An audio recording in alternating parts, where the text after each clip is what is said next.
오늘 우리에게 주시는 하나님의 말씀은 히브리서 2장 1절로 4절 말씀입니다. 히브리서 2장 1절로 4절 말씀입니다. 그러므로 우리는 들은 것에 더욱 유념함으로 우리가 흘러 떠내려가지 않도록 함이 마땅하니라. 천사들을 통하여 하신 말씀이 견고하게 되어 모든 범죄함과 순종하지 아니한 자들이 공정한 보응을 받았거든. 우리가 이같이 큰 구원을 등한히 여기면 어찌 그 보응을 피하리요. 이 구원은 처음에 주로 말씀하신 바요 들은 자들이 우리에게 확증한 바니 하나님도 표적들과 기사들과 여러 가지 능력과 및 자기의 뜻을 따라 성령이 나누어 주신 것으로서 그들과 함께 증언하셨느니라. 지난 시간에 살펴본 것처럼 히브리서 저자는 천사와 예수님에 대해서 7가지 예를 들어 비교하면서 천사보다 예수님이 얼마나 우월하신 분인가를 논리적으로 설명했었습니다. 그것은 다만 예수님이 얼마나 대단한 분인가 하는 것을 설명하기 위함이 아니고 하나님께서 우리를 구원하시기 위해 마지막 방법으로 최종적이고 최후의 방법으로서 예수 그리스도를 이 땅에 보내사 십자가에 달려 죽게 하시고 부활 승천케 하심으로 복음의 메시지를 주셨다고 하는 것을 보여주기 위함이었습니다. 예수 그리스도께서 달리신 십자가 외엔 구원이 없는 것입니다. 다른 방법은 전혀 없는 것입니다. 사도행전 4장 12절은 이렇게 선포합니다. 다른 이로서는 구원을 얻을 수 없나니 천하 사람 중에 구원을 받을 만한 다른 이름을 우리에게 주신 일이 없습니다. 다른 이름으로는 구원을 받을 수 없습니다.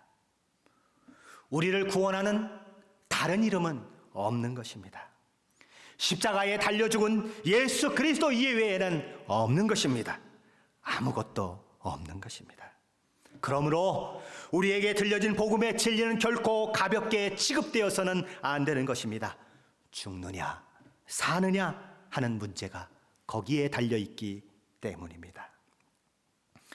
민수기 21장에서는 이집트를 탈출한 이스라엘 백성들이 가나안 땅을 향해 가는 사막길에서 원망과 불평으로 그들의 불만을 쏟아놓는 모습이 기록되고 있습니다. 이스라엘 백성들은 하나님을 원망하고 하나님께서 자신들을 인도할 지도자로 세워주신 모세를 향해 원망합니다. 어찌하여 우리를 이집트에서 불러내어 이 광야에서 죽게 하느냐는 것입니다. 하나님께서 매일매일 내려주시는 그 만나 이제 보기도 지긋지긋하다 불평합니다. 우리가 이 하찮은 음식을 싫어하노라. 하나님이 행하시고 있는 구원을 등한히 여긴 채 하나님을 향해 반역의 마음을 품은 것입니다. 하나님께서 그 광야의 불뱀을 그들에게 보내십니다. 사막의 독사 불뱀에 물려서 수많은 이스라엘 사람들이 죽어갑니다. 그자야 백성들은 모세에게 달려가 간청합니다. 우리가 여호와와 당신을 향하여 원망함으로 범죄했습니다. 이 백성을 위해 기도해 주셔서 이 재앙이 떠나가게 해 주십시오. 그때에 하나님께서는 모세로 하여금 놋뱀을 만들어 높은 장대 위에 매달으라고 말씀하십니다. 그리고 외치라고 하십니다. 누구든지 이 장대에 달린 놋뱀을 바라보면 그는 살아나리라. 불뱀에 물려 죽어가는 자들이 장대에 달린 놋뱀을 바라보자 다 살아납니다. 요한복음 3장 14절에서 예수님께서는 예수님을 찾아온 니고데모를 향해 이렇게 말씀하셨습니다. 모세가 광야에서 뱀을 든 것 같이 인자도 들려야 하리니. 인자도 들려야 하리니라는 말은 십자가에 달려야 한다는 말입니다.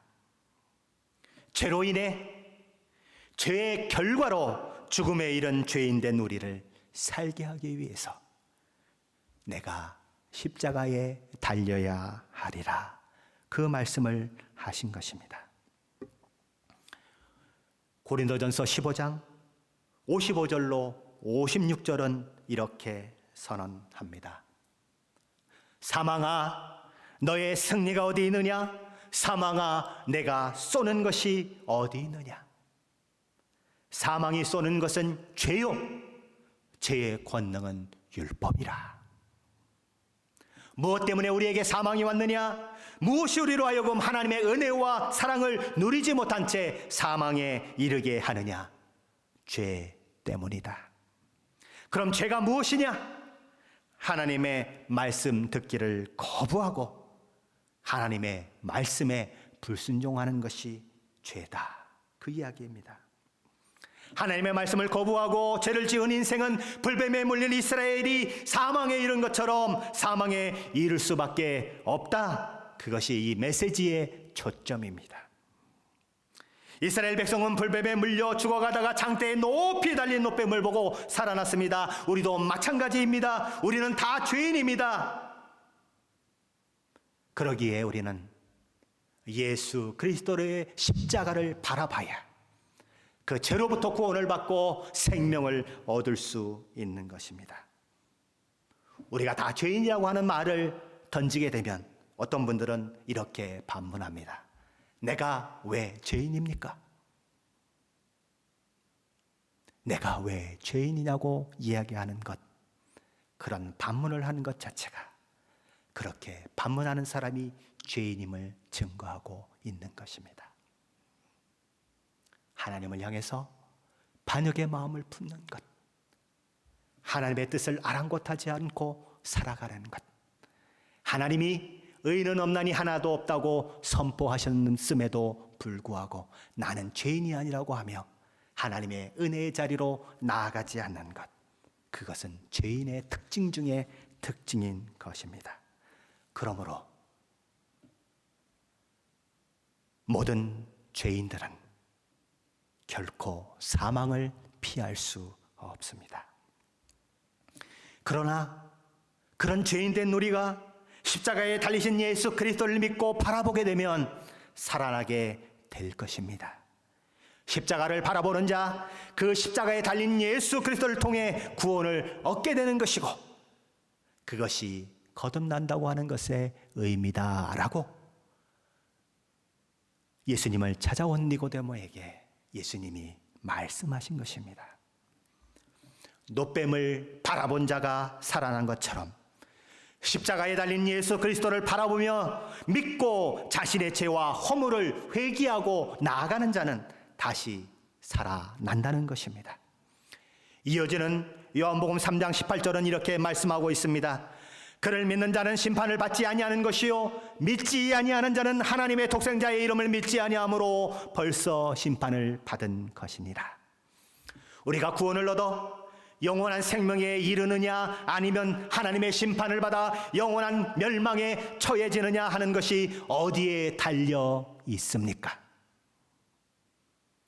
예수 그리스도께서 십자가의 죽으심으로 이루신 복음의 진리를 믿느냐 믿지 않느냐에 달려 있습니다.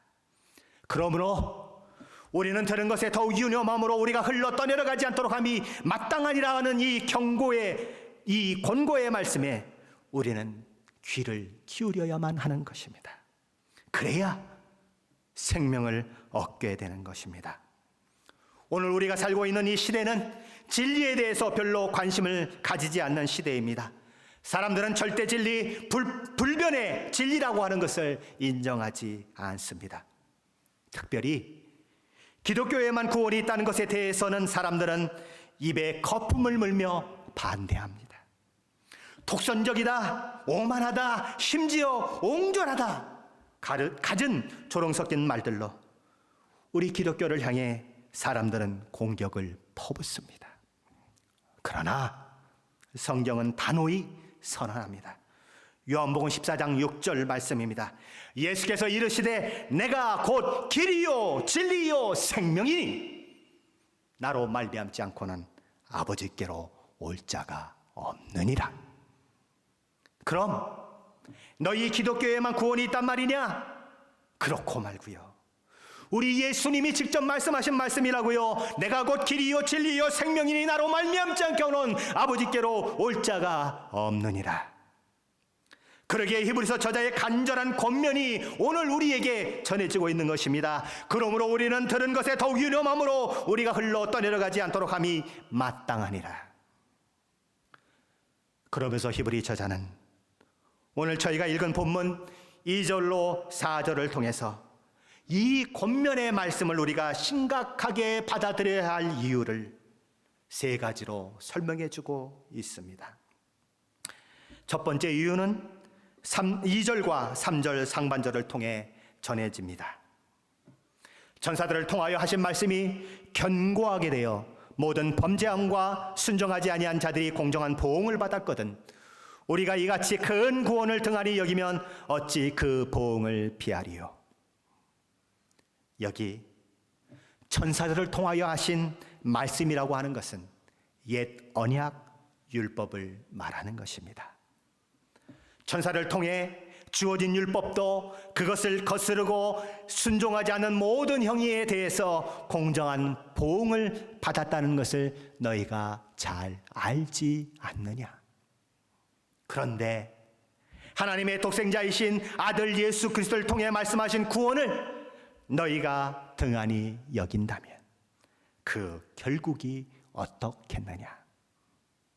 그런 자가 하나님의 공정한 보응을 피할 수 있겠느냐. 천사와 아들 되는 예수님은 종과 주인의 차이요 피조물과 창조주의 차이가 아니냐. 종이요 피조물을 통해 주어진 율법을 어긴 것에 대해서도 공정한 보응을 받았거든 주인이요 창조주이신 예수 그리스도를 통해 주어진 복음의 진리를 무시해버린다면 도대체 너희에게 무엇이 주어질 것이라고 생각이 되느냐. 그 이야기를 하고 있는 것입니다. 신명기 30장 14절로 16절 말씀에서 모세는 이렇게 경고하고 있습니다. 오직 말씀이 내게 매우 가까워서 내 입에 있으면 내 마음에 있은즉 내가 이를 행할 수 있느니라. 보라, 내가 오늘 생명과 복과 사망과 화를 내 앞에 두었나니 곧 내가 오늘 내게 명령하여 내 하나님 여호와를 사랑하고 그 모든 길로 행하며 그의 명령과 규례와 법도를 지키라 하는 것이라. 그리하면 내가 생존하며 번성할 것이며 또 내 하나님 여호와께서 내가 가서 차지할 땅에서 내게 복을 주실 것임이니라. 보라, 내가 오늘 내게 생명과 복과 사망과 화를 내 앞에 두었다. 그러니 너희는 선택해라. 여러분 같으면 어떤 선택을 하시겠습니까? 당연히 생명과 복을 선택하실 것입니다. 그런데 생명과 복을 선택한다면 그것이 어떻게 하는 것이 생명과 복을 선택하는 것이냐? 하나님의 주신 말씀을 지키는 것으로 그것이 가능하다. 너희가 아무리 생명과 복을 누리고 싶고 생존하고 번성하고 싶다고 하더라도 하나님의 말씀을 거역하면 너희는 사망에 이를 것이고 화를 당하게 될 것이다. 모세는 그런 경고를 이스라엘 백성을 향해 하고 있는 것입니다. 레위기 10장에서 이스라엘 최초의 대제사장이었던 아론의 아들 나답과 아비후의 이야기가 기록되어 있습니다. 하나님께서는 번제단 위에서 피운 불을 향로에 채우고 거기에 곱게 간 향기로운 향을 올려놓고 성소에 들어가 성소야 안에서 향기로운 향이 피어오르게 하라고 명령하셨습니다. 그런데 나답과 아비후는 그 하나님의 명령을 무시하고 번제단의 불이 아닌 다른 불을 향로에 채우고 성소에 들어갑니다. 그래서 그들은 어떻게 됩니까? 불에 태워 죽임을 당하고 맙니다. 하나님의 명령, 율법을 어긴 결과입니다. 민수기 15장에 가면 이스라엘 백성이 아직 광야에 있을 때 안식일을 어긴 사람의 이야기가 나옵니다. 그는 안식일에 집에 쓸 뗄나무를 장만하는 일을 했습니다. 안식일을 기억하여 거룩하게 지키라고 했던 십계명의 네 번째 계명을 어긴 것입니다. 그는 어떻게 되었을까요? 돌에 맞아 죽었습니다. 천사를 통해 주어진 율법을 어겼기 때문에 그렇습니다. 열왕기하 17장 6절로 8절은 북이스라엘의 멸망의 원인을 이렇게 기록하고 있습니다. 호세아 제9년에 아수르 왕이 사마리아를 점령하고 이스라엘 사람을 사로잡아 아수르로 끌어다가 고산강가에 있는 할라와 하볼과 메대 사람의 여러 고을에 두었더라. 이 일은 이스라엘 자손이 자기를 애굽 땅에서 인도하여 내사 애굽의 왕 바로의 손에서 벗어나게 하신 그 하나님 여호와께 죄를 범하고 또 다른 신들을 경외하며 여호와께서 이스라엘 자손 앞에서 쫓아내신 이방 사람의 규례와 이스라엘 여러 왕이 세운 율례를 행하였음이라. 하나님께서 천사를 통해 주신 율법을 버리고 이방신을 섬기고 이방인들의 풍습을 따른 결과가 이스라엘의 멸망의 원인이라고 기록하고 있습니다. 남유다가 신바벨론에 의해 멸망한 것도 동일한 이유 때문이었습니다. 이런 여러 가지 예들에서 보듯 천사들을 통해서 주어진 율법에 순종하지 않는 저들의 행위도 하나님의 진노를 받아 공의로운 보응을 받았거든 하물며 하나님의 아들이신 예수 그리스도를 통해 말씀하신 복음의 진리를 순종치 않는다면 도대체 너희가 얼마나 더 공의로운 보응을 받게 될는지 상상이나 가느냐? 그 이야기를 하죠. 우리는 들은 것에 더욱 유념함으로 우리가 흘러 떠내려가지 않도록 함이 마땅하리라는 권면을 심각하게 받아들여야 하는데 히브리서 저자는 두 번째 이유로 이런 이유를 이야기하고 있습니다. 이 구원이 처음에 주로 말씀하신 바요 들은 자들이 우리에게 확증한 것이기 때문이라는 것입니다. 주께서 친히 증거하셨을 뿐만 아니라 사도들이 증언한 말씀이라는 것입니다. 예수님이 이 땅에 오신 목적은 죄인들을 구원케 하시기 위함이라고 예수님은 이 땅에 계실 때에 그래서 내가 십자가에 달릴 것이라고 누누이 말씀하셨습니다. 예수님은 그 말씀대로 십자가에 달려 죽으셨습니다. 예수님이 부활 승천하신 후에는 예수님의 제자들이 이 예수님이 행하신 모든 일들을 증거하는 일을 위해서 그들의 삶을 바쳤습니다. 사도들은 예수님이 참이신지 거짓이신지를 확실히 알고 있었던 사람들입니다. 사도들은 예수 그리스도께서 십자가에 죽으셨다는 것과 그가 정말로 살아나셨다고 하는 것을 알고 있었던 사람들입니다. 여러분 한번 생각해 보십시오. 예수 그리스도께서 십자가에 죽으신 것, 그가 정말 살아났다고 하는 것, 그 복음을 전파하는 것을 통해서 사도들이 얻은 것이 무엇입니까? 그것은 명예도 아니고 부도 아닙니다. 오히려 박해를 받고 핍박을 받고 때로는 시련을 겪어야 했고 가난케 되는 일을 당해야만 했습니다. 아니, 죽어야 했습니다. 사도들과 복음을 전하는 이들이 어떤 상황에 있었는지 히브리서 11장 36절로 37절은 이렇게 적고 있습니다.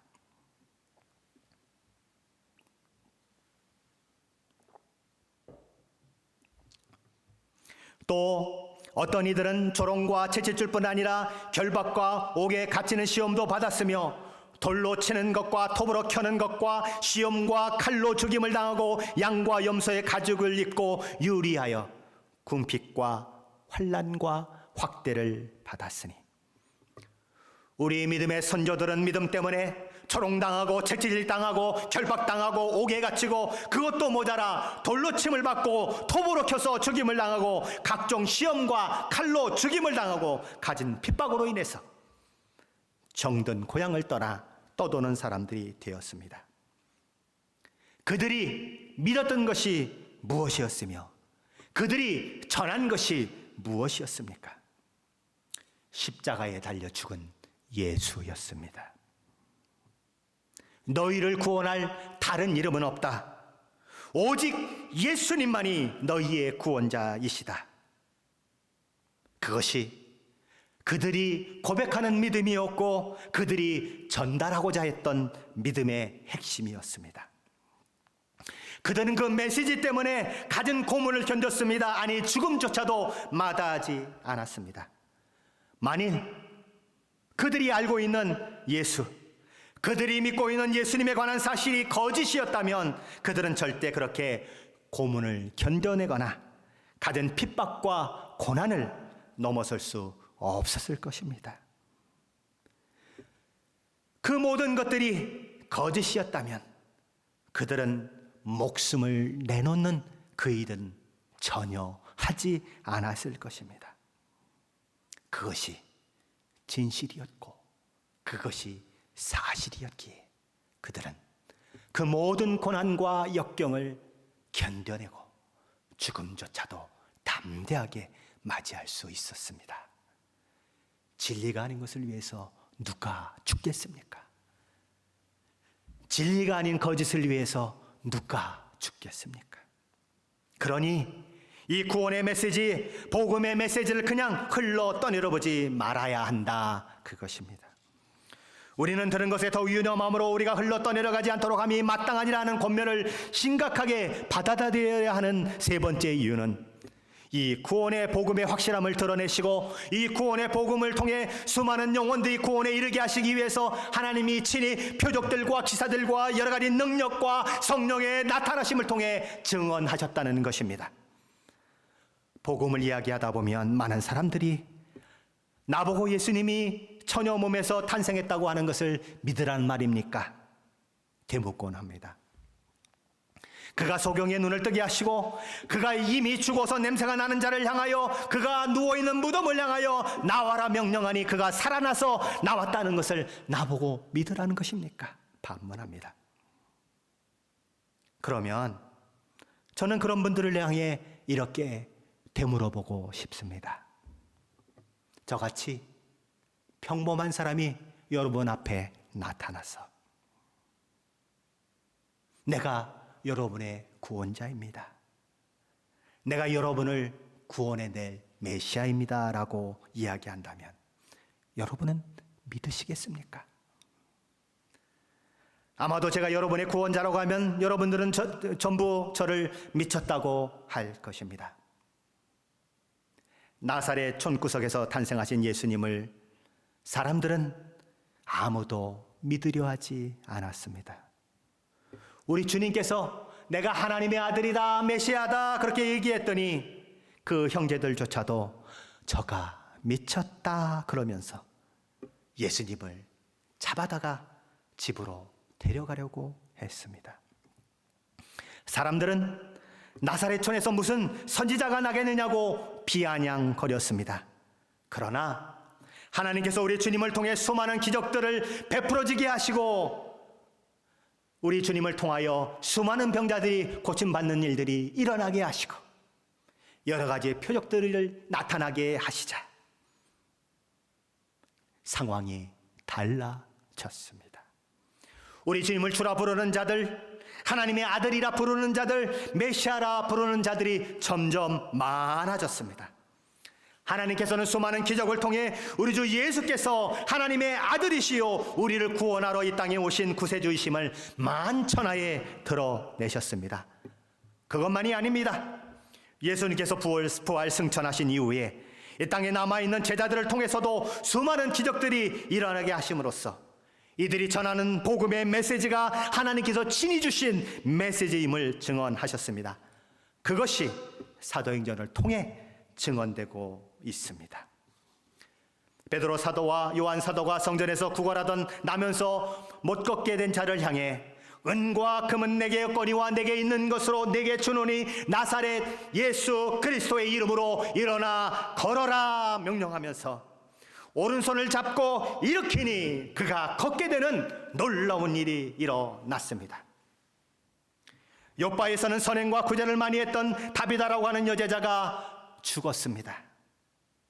사람들은 그를 다락방에 뉘어놓고 베드로를 오게 합니다.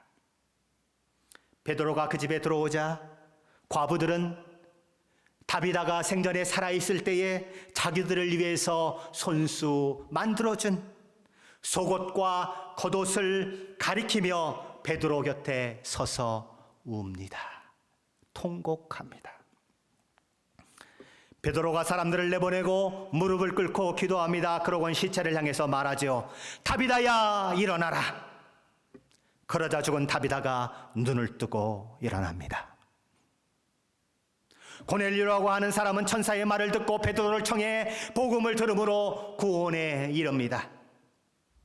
바울이 복음을 전할 때에 총독으로 하여금 믿지 못하게 방해하는 마술사 엘루마라고 하는 사람이 있었습니다.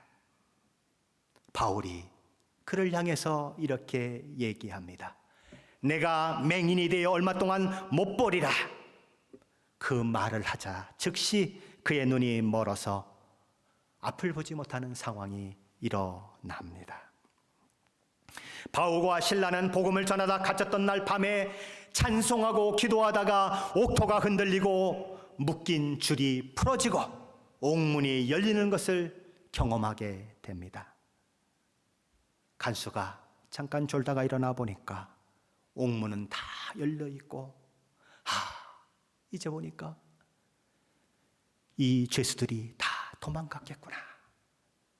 그 뒷감당이 너무 힘들 것을 생각하고 스스로 목숨을 끊으려고 합니다. 그러자 그 어둠 속에서 바울이 이렇게 얘기하지요. 내 몸을 상하지 말라. 우리가 다 여기 있노라. 이 모든 일들을 통해서 그 옥을 지키고 있던 간수도 그 온 집의 식구들도 구원을 얻게 됩니다. 복음을 듣고 그것을 받아들여 구원에 이르게 되는 것입니다. 이 모든 일이 사도들을 통해서 일어나게 하신 이유는 무엇일까요? 무엇 때문에 이런 기적과 표적들이 일어나게 하셨을까요? 복음이 진실한 것이다. 이 복음이 하나님께로부터 온 하나님의 메시지라고 하는 것을 하나님께서 기적과 표적을 통해서 친히 증언하신 것입니다. 그것만이 아닙니다. 성령께서도 수많은 성령의 은사들을 통해서 믿는 자들을 통해서 그 은사들이 나타나게 하심을 통해서 복음을 친히 증거하셨습니다. 천사들을 통해서 주어진 율법도 듣고 순종하지 않으면 멸망의 길을 갈 수밖에 없었습니다. 복음의 메시지는 우리 주 예수 그리스도를 통해서 직접 선포된 메시지입니다. 예수님이 행하셨던 수많은 기적과 표적들을 통해서 또 제자들을 통해서 행하신 놀라운 역사들을 통해서 그리고 성령의 놀라운 역사들을 통해서 복음은 확실하게 증거되었습니다. 이 복음에 귀를 기울이지 않는다면 우리는 생명의 길에 결코 있을 수 없습니다. 우리가 복음을 믿는 데 필요한 모든 증거는 이미 다 우리에게 주어졌습니다.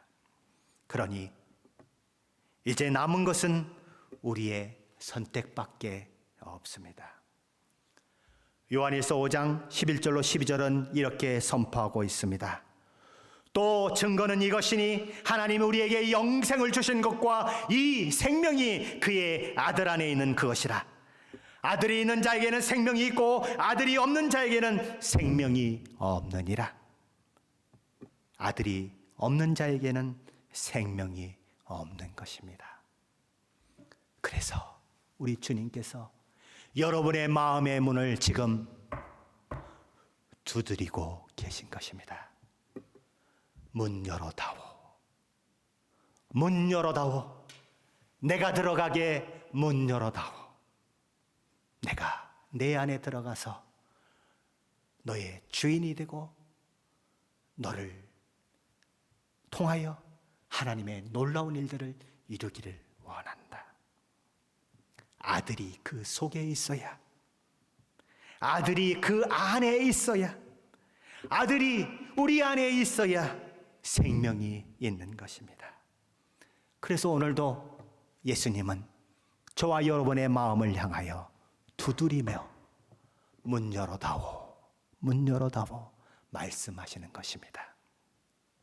누가 빌어야 되는데요, 누가 베깅해야 되는데요, 저와 여러분이 해야 되는 것인데도 불구하고 사랑 많은 우리 주님께서 마치 내가 너를 살리기를 원한다, 내가 너에게 생명을 주기를 원한다 그러시며 우리에게 베깅하듯이 문 열어다오, 문 열어다오 말씀하시는 것입니다. 내가 생명과 사망과 복과 저주를 내 앞에 두었은즉 너와 내 자손이 살기 위하여 생명을 택하라는 이 말씀에 귀 기울이셔야 합니다. 여러분의 마음의 문을 열고 복음을 받아들이셔야 합니다. 예수 그리스도께서 저와 여러분의 죄를 위하여 십자가에 달려 죽으시고 그것을 믿는 자마다 그 모든 죄가 용서받게 하셨다고 하는 이 놀라운 은혜의 메시지를 저와 여러분은 마음속에 오늘 받아들이셔야 합니다. 다른 길은 없습니다. 다른 방법은 없습니다. 이 마지막에 최종적으로 가장 중요한, 가장 엄중한 그런 말씀으로 아들을 통하여 우리에게 주신 메시지인 것입니다. 이 말씀에 귀 기울이셔서 오늘 생명의 길을 가는 복과 은혜를 누리시는 우리 모두가 되시기를 예수 그리스도의 이름으로 간절히 축원합니다.